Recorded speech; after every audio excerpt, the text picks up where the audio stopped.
دنیا کی 5000 سالہ تاریخ میں ایک بھی قوم ایسی نہیں جس نے کسی دوسری زبان میں ترقی کی۔ دنیا کا جدید ترین ملک اسرائیل ہے، جہاں کسی کو انگریزی نہیں آتی۔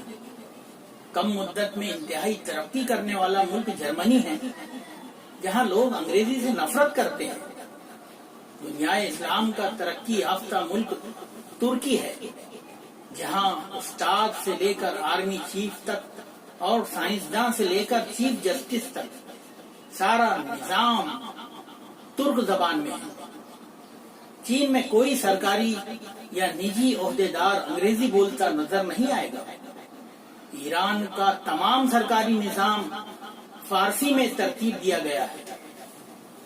یہاں ہر سال نوبل انعام کے لیے کوئی نہ کوئی نامزد ہوتا ہی ہے۔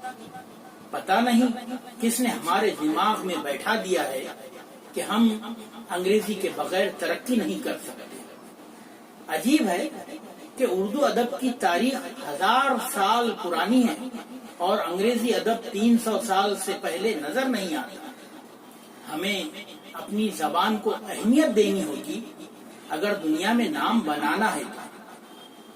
ساری دنیا ترقی کر گئی ہے اپنی زبان کی بدولت، اور ہم نے آدھی عمر گنوا دی انگریزی زبان سیکھتے سیکھتے۔